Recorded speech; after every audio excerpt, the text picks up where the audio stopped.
savez, cette saison Momentum, on accueille deux nouvelles collaboratrices et j'ai l'immense plaisir de recevoir l'une d'entre elles, Evelyne Simard. Bonjour! Bonjour! Cette saison, Evelyne, tu vas nous préparer quelques entrevues, mais également, ton rôle principal, c'est de nous concocter les chroniques Le saviez-vous? Oui, effectivement. Et cette semaine, tu nous parles de Gestev qui a monté un programme pour encourager l'environnement.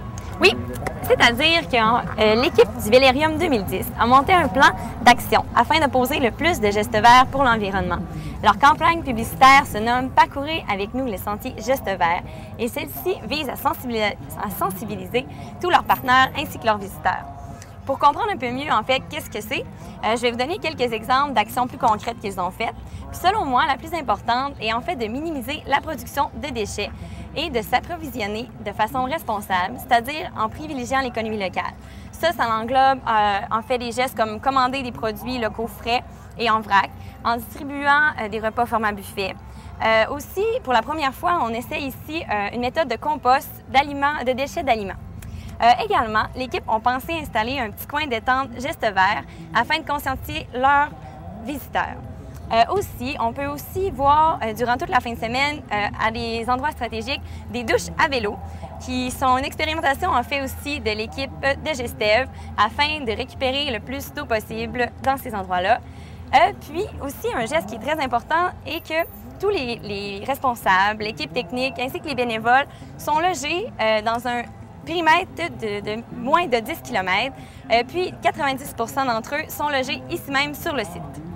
Alors Evelyne, afin de conscientiser encore plus les gens, les participants au Vélérium, on a monté une escouade verte et on a justement rencontré une des responsables de cette escouade. Donc je suis avec Anne Drobijeski de l'escouade verte de Gestev pendant les championnats du monde. Quel est votre rôle exactement?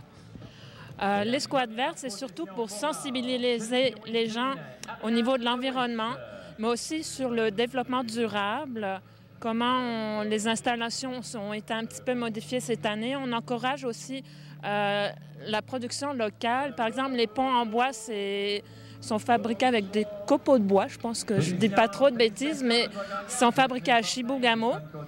Et nous avons en tant que bénévoles aussi des groupes de jeunes à qui Gestev, en échange de leurs services, versent de l'argent pour des projets humanitaires qu'ils vont faire ou des projets locaux. Alors Evelyne, merci beaucoup, c'était très intéressant comme chronique. Merci à toi et à la semaine prochaine.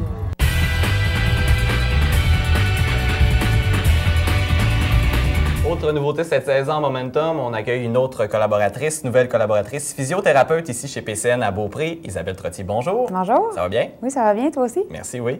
Donc, ta chronique santé, de quoi va traiter tout au long de la saison?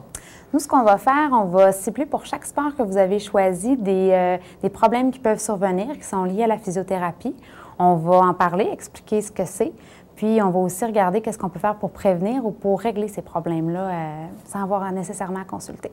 Et cette semaine, on commence avec le vélo de montagne. Exact. Pour le vélo de montagne, j'ai pensé parler des blessures aiguës qui peuvent survenir. En vélo, souvent, il va y avoir des chutes assez impressionnantes. Donc, on vient de tomber. Qu'est-ce qu'on fait? Qu'est-ce qui arrive? Donc, la première étape, lorsque ça survient, on vient de tomber, exemple, on s'est frappé l'épaule, c'est de savourer un petit peu ce moment-là, de prendre notre temps.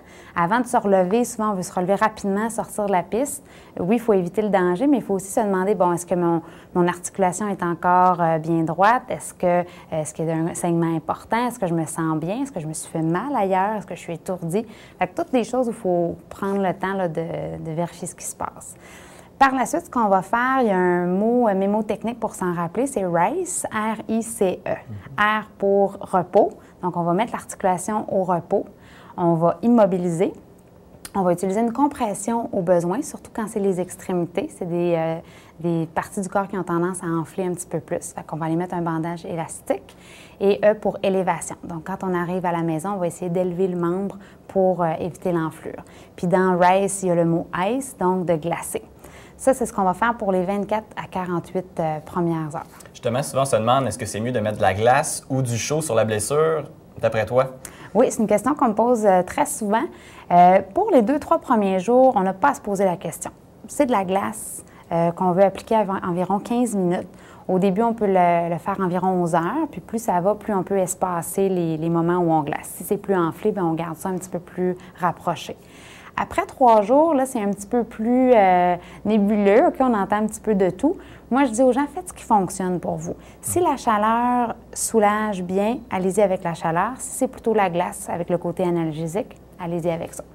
Donc, si on veut plus de détails sur les blessures survenues en vélo de montagne, on peut venir te voir ici chez PCN à Beaupré. Exactement, ça va me faire plaisir. Merci Isabelle, à la semaine prochaine. Merci.